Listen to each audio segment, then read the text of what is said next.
मैं दोनों टीम्स को congratulate करना चाहूंगा, both the teams, RRR team and PVR team. जोरदार तालियों के साथ, ladies and gentlemen, first ever NFT.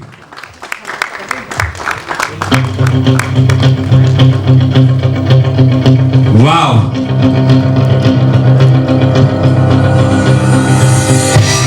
One of its own kind. First of its kind association on PVRRR NFT, ladies and gentlemen. Big congratulations to the PVR and everyone, and we're very privileged to have this association with you. First, this joint branding of our RRR, and now the NFT. And thank you very much for supporting the big screen. I think that's where movies are supposed to be watched. We've all come out of a very precarious time, and it's so good to see people back at the cinemas. Thanks to you guys who actually make these magical cinemas to be viewed on the screen. All the best to the star cast. Alia, congratulations on Rangu Bhai also. Junior NTR and Charan, thank you so much. And we wish you all the best. I know the numbers that the earlier film has done, and I wish this one does even double more than that. Thank you so much. All right, can we have a round of applause, everybody? Ready to take the questions from you. Just before we start, we are so happy, so happy to associate with PVR. We make great films, but we, as a film director, as a filmmaker, we want the audience to experience the film the way we made it, in a particular way. So PVR creates fantastic cinemas, and that's where I would love to have my films played. So it's a fantastic collaboration PVRRR. So excited when we launched with Mr. Ajay. Today Sanjay is here. Thank you, sir. Quite frankly, I'll be lying if I tell you that I know everything about NFT. I'm very much confused about it. But when you are in doubt, you expect your good friend to, you rely on your good friend. So PVR is RRR's good friend. So I'm relying on PVR to explain it to me, what's going to happen with NFT. Of course, not in front of you, on the sides. But we are ready to take the questions. Thank you. All right, so I guess when you paused, this is your first film. And give a pause. Okay, yeah, okay. Yes, I think you can say this is my first South language film. Well, the experience, honestly, for me, I was pinching myself when I learned that I could be a part of Rajamouli sir's world. As we know, he is a master storyteller. The way he tells his stories, I think no one does. And the way he even tells stories on set, in between shots, no one does. I've never had that experience. The number of stories Rajamouli sir has narrated to me from Amar Chitrikatha, which I actually had no idea about the way, and he would just roll off his tongue. Like he would just come and just give a story, now the shot is ready. Then another story and the shot is ready. So that was a really, I think, one of my most memorable experiences. Because of course, acting, learning, growing and just being extremely grateful for this experience, that's a part of it. But it's these moments that really stay with you, and they have really stayed with me. We shot for this film in 2019 and then in 2021, and now it's 2022. And I'm just really happy that finally the film is releasing in the theatres. And it's been a long wait. Speaking about these two, they have been absolutely amazing to me. Really, really warm, really, really caring. And like you said, they're such big stars, but they're so down to earth. And I think for the whole team, I'm a part of the film, but when you see these guys on screen, all created by Sir and everything that he's put together, now we're just waiting for that big screen experience. So now my most memorable experience will be when I see the film on day one, on the 25th of March. Okay, thank you so much. All the best for the film. Most challenging moment would be how to control these two guys when Alia comes onto the set. But luckily, they have been very good boys, so they behaved very well. And she asked me a question and I'm answering it. I don't know. Okay, you didn't do anything. I gave you a certificate telling you are good boys. Okay. Okay. Okay, and my most challenging moment, I was continuously telling everyone that controlling these two boys' naughtiness on set. But after saying it so many times, I realized that actually their naughtiness, their fun and laughter is what brought energy to the entire unit. Otherwise, if the unit is continuously facing my my angry face, they would have depleted of all their energy. Finally, thank you. We settled at the end of it. Thank you so much. After some Thank you so 80 odd interviews, 20 odd press conferences, he says it now. And the answer is same for three of you? Well, no. About how I had to control these two? No, most challenging moment. No, the most challenging moment. For me, it was learning Telugu. That was my most challenging, but most exciting as well. And so on my behalf as well. Because each and every day of RRR shoot we were together, so pretty much our experiences have been the same. And Tarak, I mean, well, I should say that there were many moments in RRR which were challenging, you know, physically, and we shot for this crazy action sequences for. There was this action sequence we shot for 65 nights, and but I think even Charan will agree, and he can say otherwise. But I think the most challenging moment for us was to please him, satisfy him, because he is one of those directors who will not.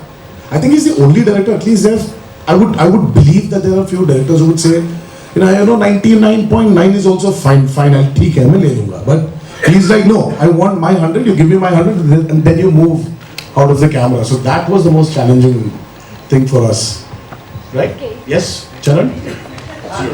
Next question. I was in the movies doing a promotion with a cinema house with an exhibition company on NFTs. It's a very new phenomena, NFT, and we've been very privileged to get 2 posters and 4 memorabilia from the production house, and duplicated them. We'll have about 300 NFTs.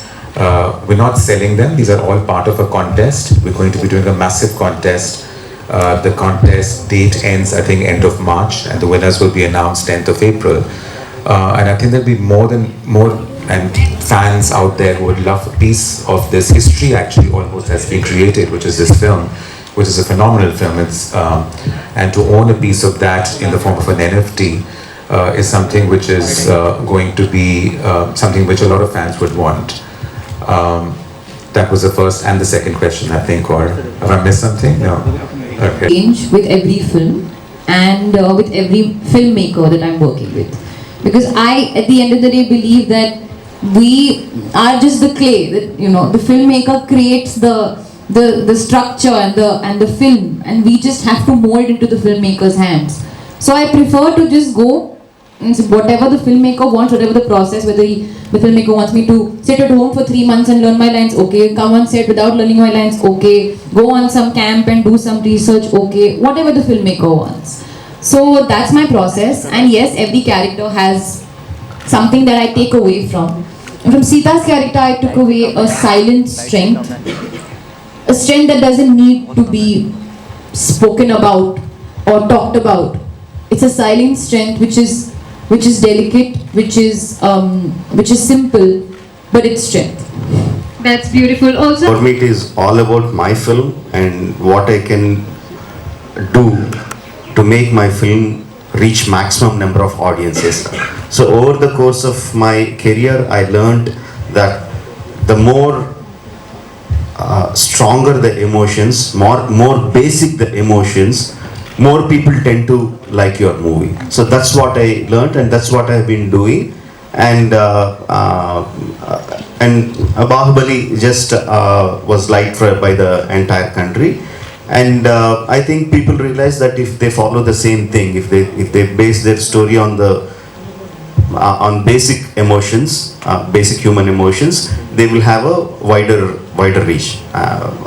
So some films are doing well. Very, very happy for them, for all the films that are doing and good and across the entire the country. And how the dynamics change in the market, I have absolutely no clue. I have absolutely no clue. If any of you have a clue, you can explain it to them. So I think he's absolutely right.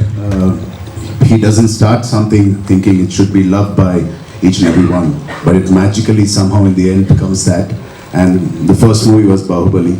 And all of us are very glad to be part of this because the floodgates, as you said, has been open to all actors to experience the other Indian directors and other Indian directors from different states to experience us. So there's a huge boundaries that have been erased, and we are very fortunate to be in this era of experiencing other directors. And I was shooting with Tara, and I was on the floor.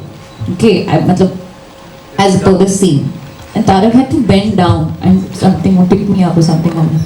He couldn't bend down because his legs were so sore. Because he had done a heavy leg workout, you remember this? And so that's what I mean, my reason to narrate this story is I could tell without them saying how hard these guys have worked on their body. Like he couldn't even bend down, like his legs were so sore. And then we all had a good laugh about it, and then he went down because he had to.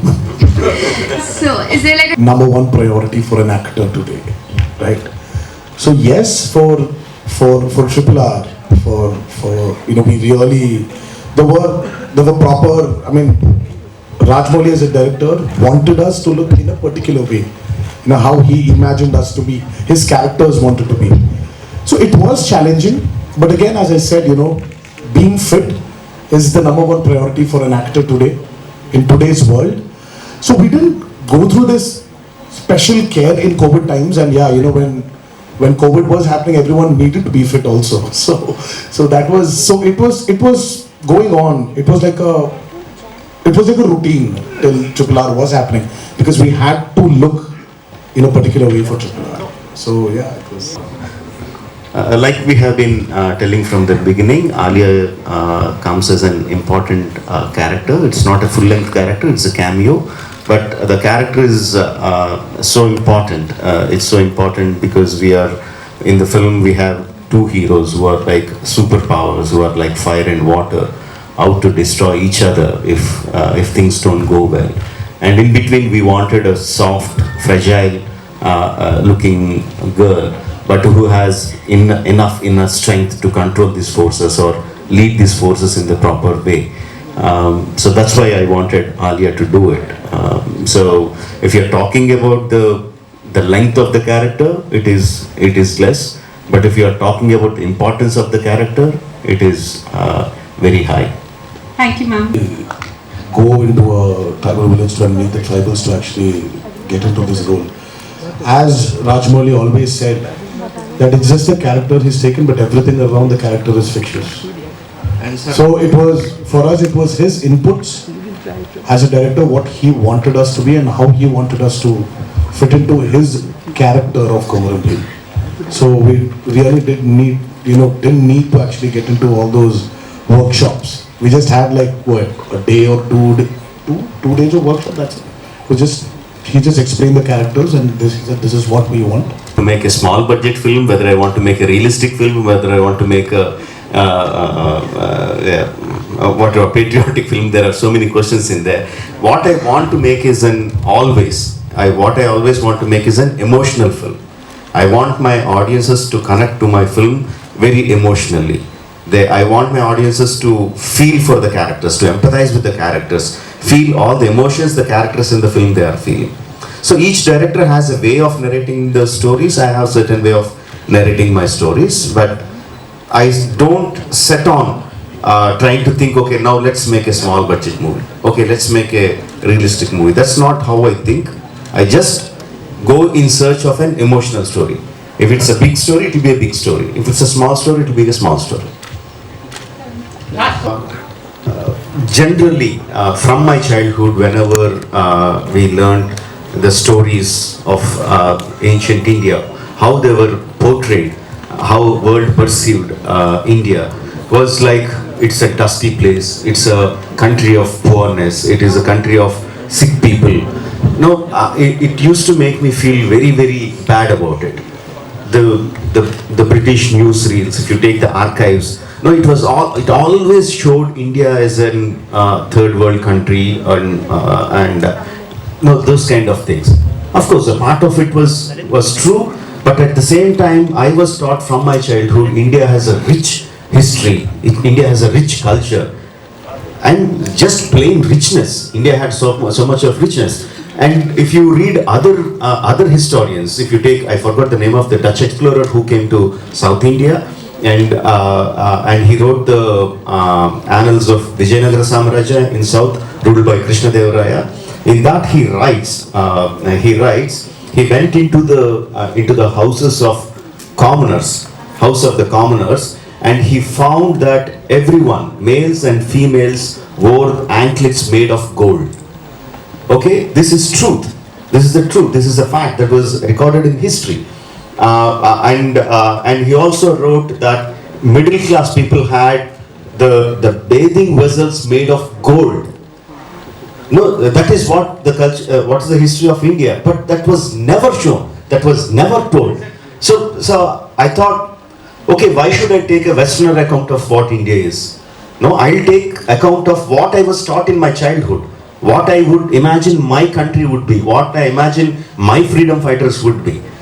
So that's the reason why I choose. So even if you take the stories of Komaram Bhim and if you take the stories of Allur Sitaram Raju, which were in 1920s, whatever historical account we have is still written by the Britishers, right? Not by Indian historians. What we have is some legendary folklore that we have and historicals written by the British. That is not what I wanted. That is not how I imagine my freedom fighters to be.